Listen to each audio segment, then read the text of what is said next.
On today's episode of the Competence Video, we're going to talk to professional kiteboarder Nathalie Lambrecht about coming back from injury.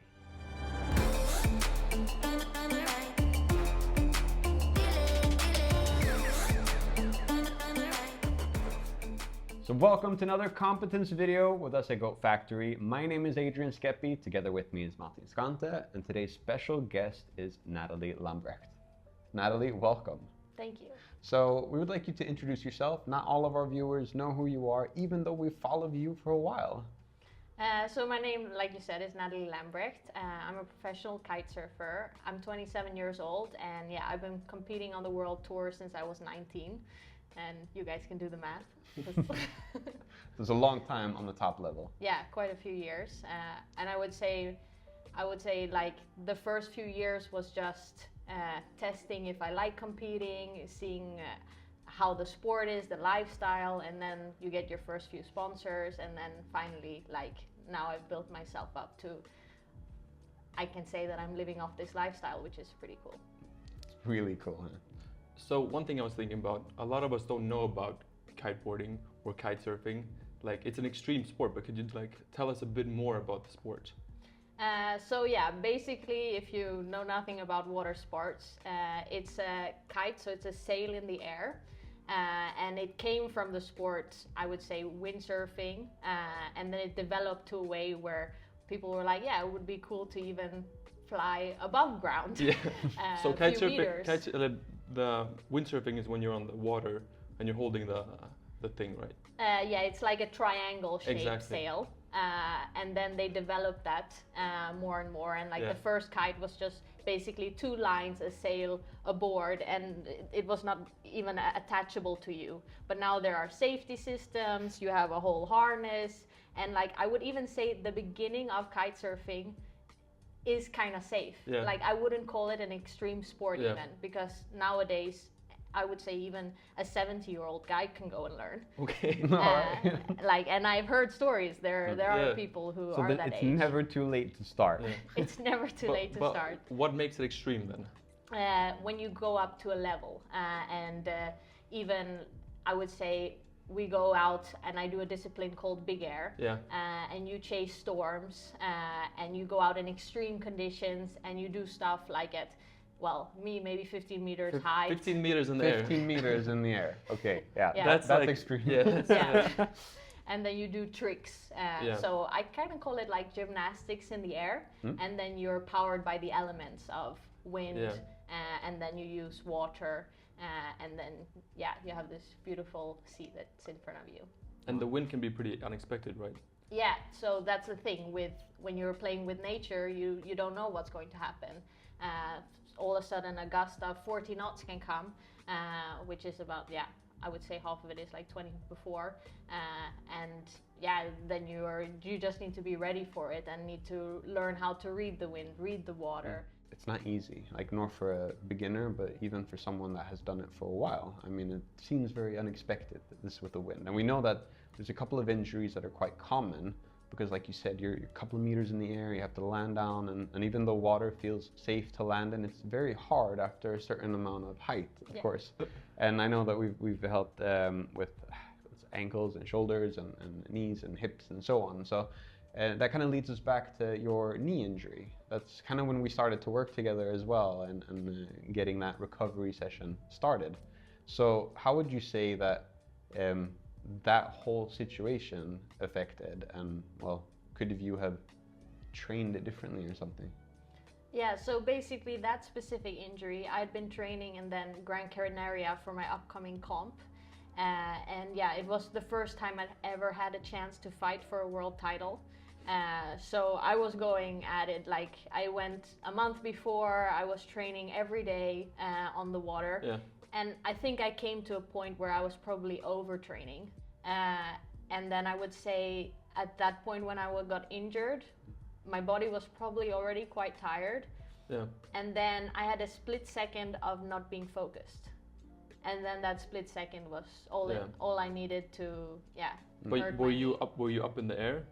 So basically what happened, I had a bad takeoff, and then I got angry in the air. Yeah. the gust dropped me, and it was so unexpected that I wasn't ready and prepared because I was angry. Instead of focusing on my jump, What were you angry at? I wanted to do my tricks. Yeah. And basically, when I take off and I know that I'm not going to be able to do it, instead of landing safely or doing something, instead I was unfocused, thinking, damn it.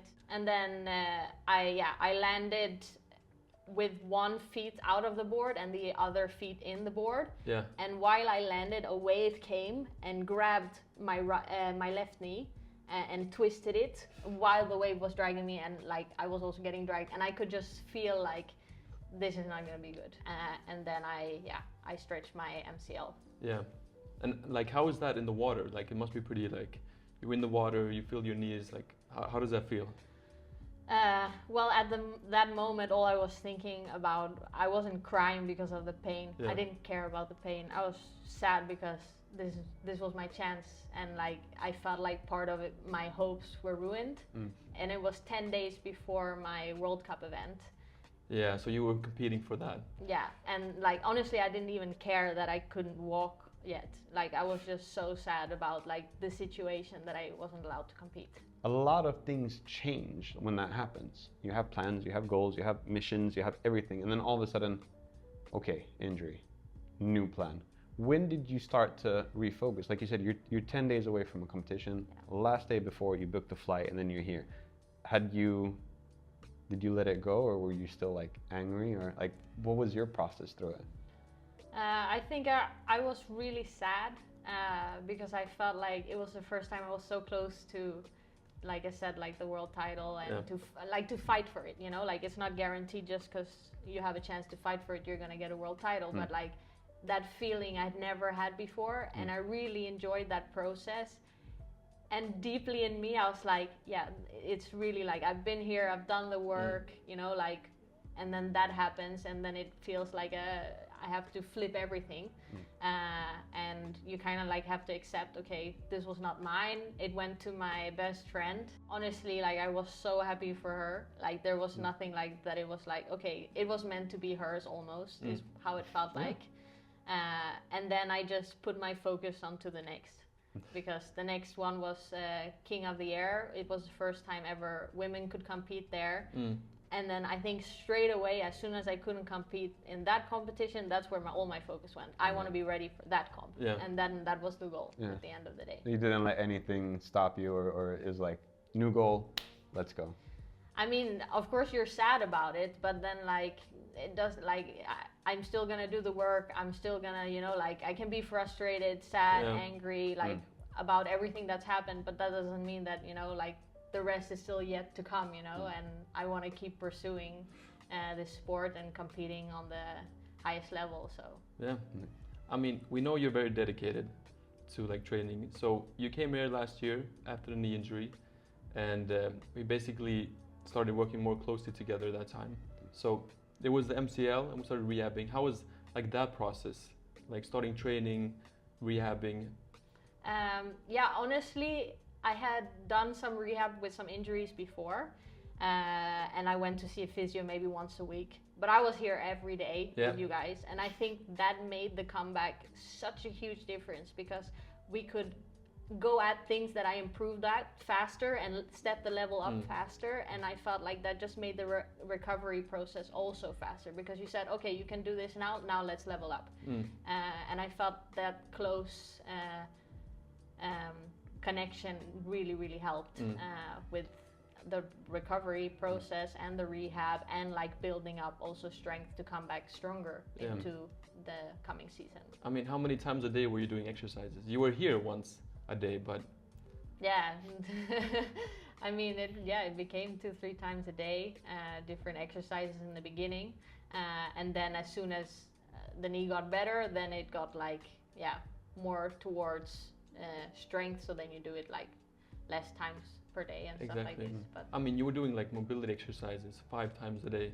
Yes. So oh yeah, true. In the beginning, the so moving the knee part, it's so hard because it was like a year ago now, so it's like I don't even remember all the things that I was doing. From that process now, because now like everything is new. Every day it feels different. Sometimes it can feel better. Sometimes actually it could feel worse. And it's very emotional. It goes up and down. But was there anything that you felt like, hey, I'm getting there? Like what was that moment like during rehab that kind of, okay, let's do this all the way now? Because you could get disencouraged.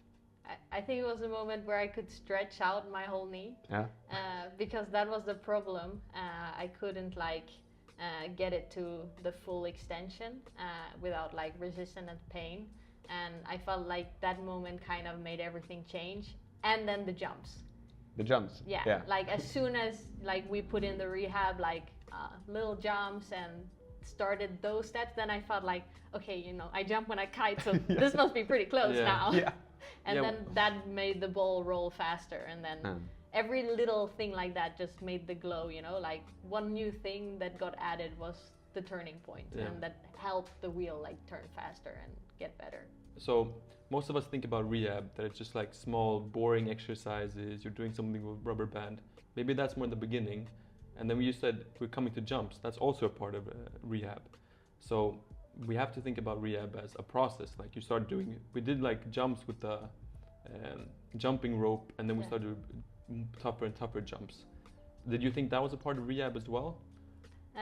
No, definitely. Also because it also gives you the confidence that, okay, if I can do it in a controlled environment, then once I get on the water, it's going to be even harder. So I really saw that as the process and like how the knee felt. And I also felt that the knee had to get used to it. Maybe the injury was gone, but it hadn't jumped for more than 2 months. So then like, okay, the first jump, it feels really weird. And then the next day, maybe I have more pain. But then the third day, the next time I jumped, it felt even better. So I could really see the progress. And like, when you understand that part of rehab, okay, sometimes you need to step back and then you'll take a few steps forward after that. And I felt like that's kind of like the key in rehab, to always keep that in mind. Don't let like a setback be a discouragement, just let it be like something that makes you be able to move forward later. So there is like, feels like a bit of like a mental game. Fast forward in your rehab process to your first session back. Yes. So it's no more gym, it's no more rubber bands, there's no more coaches. It's you, the board, the kite, and the ocean. So tell us a little bit about that session. Yeah, I remember it was like, I think I was kind of like asking you guys once the jump started getting more. So when do you think like it will be good time to be on the water? And like we were discussing the plan, and then like maybe I was also trying to, you know, push forward the process even more, because maybe we would have wanted 1-2 extra weeks just to test it out more. But then we did like a physical like test of everything, and then we all felt pretty confident that you can go try in the water now. Ready. Exactly. And the thing is like cruising up and down, I wasn't even worried about that, or I wasn't worried about like just being able to be out on the water. But what I was worried about is once I'm out on the water, I get so tempted to push. So then it's like we were also yourself. worried. How was the first like bigger jump? Was it scary? No, not at all. Like, because I felt like I'd built up so good in the gym that once I came to the water, it didn't feel scary anymore. So you took that confidence with you. You took like everything, all the hours, Yeah. all the knee extensions, everything was there and with you on the board. Yeah, exactly. And then like, of course, I had like a little bit of pain the first time I kited as well. And then I just knew it. It's the same like the rehab process. Okay, the first few times it's going to be a bit painful. And then like the first time I tried that new thing in the kiting, maybe it will be a bit painful. But then the knee will also get used to it and like send all the signals. I mean, you guys know that better than me, but you know. Yeah. Yeah, and it's exactly like you say it, because that rehab process is technically just a process. So you take that with you from injury, or even from just, well, building a foundation. And you take that with you to, well, adding a new trick. Because if you do like a completely different discipline, or try a completely different trick, it's gonna feel weird the first day, it's probably gonna be sore the next day. So it's always the same things and kind of the same signals to look at. And well, what we're hearing is that, well, everything that we've said has stuck. Yes. So Nathalie, we're gonna jump out of rehab and a little bit into chasing wins. But for you at home, you're gonna have to wait another week for that episode.